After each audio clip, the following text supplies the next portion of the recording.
সুরের সেই জাদুকর আজ নেই, তবু তার গিটারের তারে এখনো বাজে ভালোবাসার প্রতিধ্বনি। প্রতিবারের ন্যায় এবারও আইয়ুব বাচ্চুর প্রয়াণ দিবসে অনুষ্ঠিত হলো দোয়া ও স্মরণ সভা।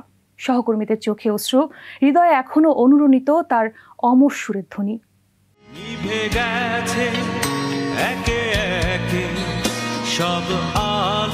তিনি একজন সুরের জাদুকর, যিনি গিটারের 6 তারে বেঁধেছিলেন অনেক তরুণের ভালোবাসার স্বপ্ন, আবার হৃদয় ভাঙার গল্প বলে গিয়েছেন নির্ঘুম রাতে।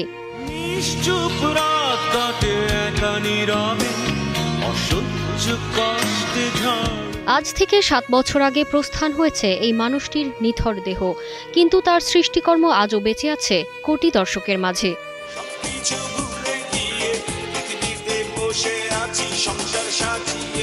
প্রতি বছরের মতো আইয়ুব বাচ্চুর প্রয়াণ দিবস উপলক্ষে চট্টগ্রাম মিউজিশিয়ানস ক্লাব আয়োজন করে কোরআন খতম ও দোয়া মাহফিল। এবারও তার ব্যতিক্রম হয়নি, যেখানে উপস্থিত হয়েছিলেন তার দীর্ঘদিনের বন্ধু ও সহকর্মীরা।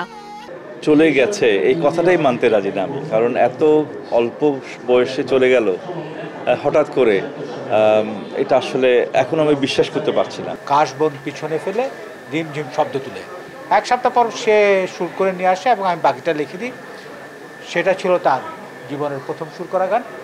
আবার যখন সে এলআরবি করে তখনও সে আমার গানটা দিয়েই শুরু করে। সেই গানটা ছিল একদিন ঘুমভাঙা শহরে। টানা তৃতীয়বার অর্জন করেছে দেশের সেরা সুপার ব্র্যান্ড স্বীকৃতি বসুন্ধরা টিস্যু। আমার সাথে ওর সম্পর্ক বলতে গেলে প্রথমে যেটা আসবে বহু বছরের। আমাদের ব্যান্ড মিউজিকের যে যাত্রার কথা বলা হয় বা যে যা কিছু উত্থান এবং এর প্রত্যেকটাতেই অ্যাকচুয়ালি আমরা সহযাত্রী হিসেবে ছিলাম। তো একটা মানুষ আমাদের ছেড়ে চলে গেছেন আজকের দিনটাতে। উনি অনেক বড় মাপের মানুষ বলেই ওনার কারণে আমরা আজকে সবাই একসাথে হই, সবাই সুখ দুঃখের কথা বলি। এটাই আমাদের সবচেয়ে বড় পাওয়া, আর আমাদের চাওয়া এতটুকুই। তবে এই দিনে এসে কিছুটা আক্ষেপের সুর ছিল আইয়ুব বাচ্চুর সহধর্মিণী ফেরদৌস আক্তার চন্দনার মুখে। মিলাদের থেকে হয় কি সবাই একসাথে, কারণ ব্যান্ড মিউজিকের সবাই তো এখানে কোথাও আসার অতটা সুযোগ পায় না, এখানে আসে তার ভক্তরা আসে দূর দূরান্তের থেকে, খুব ভাল লাগে।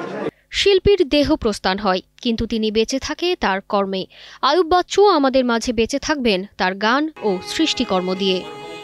আইয়ুব বাচ্চু সাহেবের স্মরণে আজকের এই দোয়ার আয়োজন করা হয়েছে। তারতিবা ফারুহি, কালের কণ্ঠ। জীবনের সমস্ত